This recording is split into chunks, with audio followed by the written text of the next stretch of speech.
Okay, hello everybody. This is the Playtime tracker template.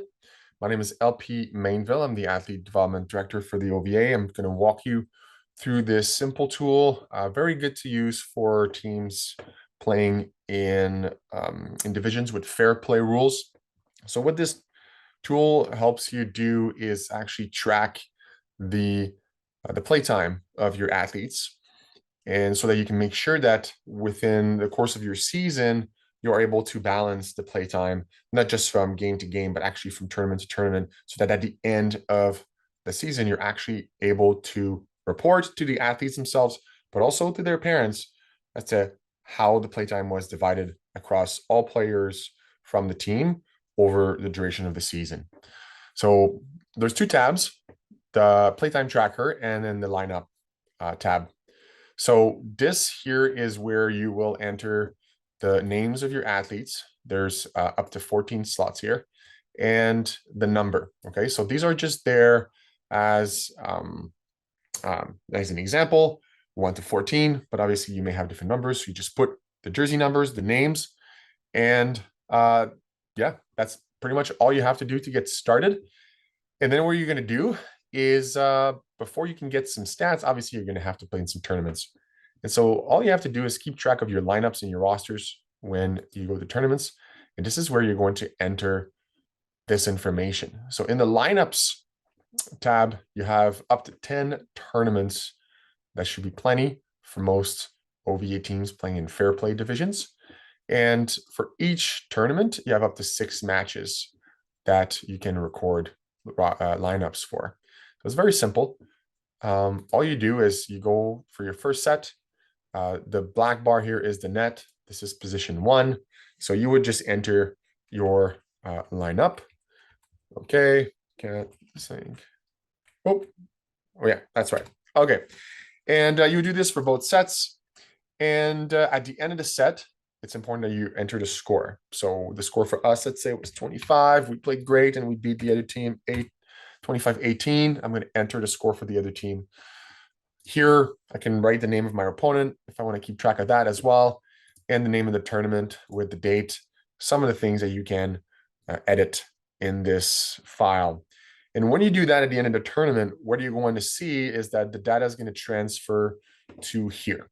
So if you see here in our tournament number 1, players 1 to 6 played in the first set. So they played 1 set and they played 43 points.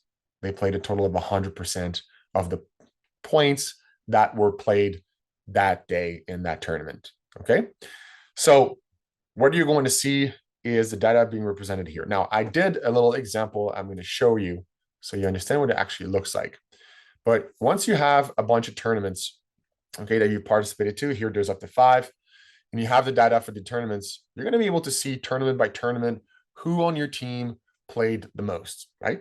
So if I look at this number 1 tournament and I look at it after, I'm seeing that, oh, hey, I went with 14 players, and number 2, 3, and 4 here got a lot of playtime, right? They played in 13, 11, and 12 sets across the day. So a lot of 3-set matches probably.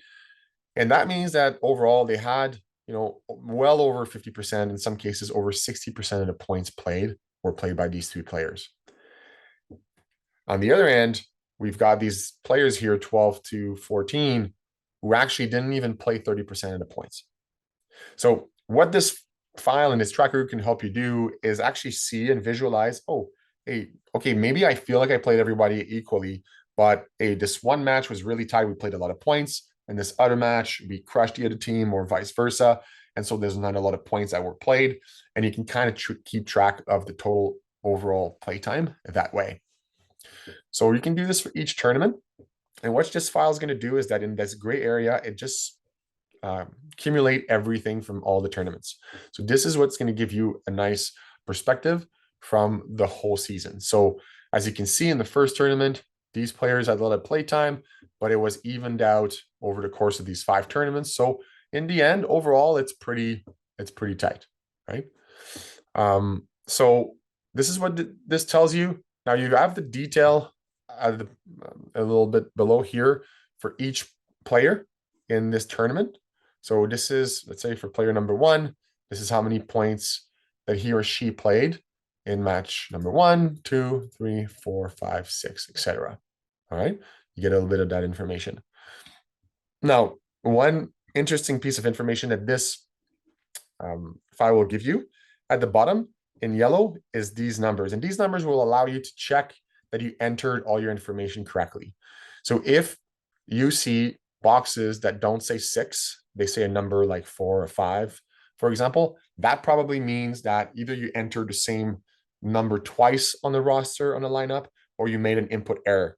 Okay, so maybe you have a number 1, but you put 11 instead, and you don't have a number 11 on your team. So this will actually tell you if there's an error. So you may want to check this once in a while to make sure that all the numbers here are 6s, which would mean that you had 6 players play in the set. Okay. Now this overall square here is a bit different, and we indicated what this means in this box below. So these numbers would indicate, for example, the number of players that I've played in this in a given set in a given match of the day. So for example, if we take this number 12 here, this means that over the course of the season, 12 different players have played the first set of the first match of a tournament. Okay, I will repeat this. This means that 12 different players, so probably almost my whole team, started the first set of the first match in a tournament, right? Now, if I go here and I go, oh, match number 5, which presumably is a final or semifinal, depending on the day, I can see here that only 9 players started in the first set, only 9 players started in the second set, and only 6 players started in the third set. So what this tells me is that when the tournament is towards the end, I tend to play the exact same players, right? I don't tend to, there's certain players that I don't play in the third set of a match or in the last match of the day. So if I see that, then I can go back and try to track, okay, where is it that, who are the players that tend to not play in these, match 5 and 6, and then I can adjust in the following tournaments. Okay, so a bunch of information that this gives you if you have a fair play team. So you can find this file on our OVA website and start playing around with it and start entering your data for your season. And then just get some data, get some information so you can communicate with your athletes, with the parents of your athletes, and make decisions to get all of your players as much playtime as possible during the year. All right, good luck this season.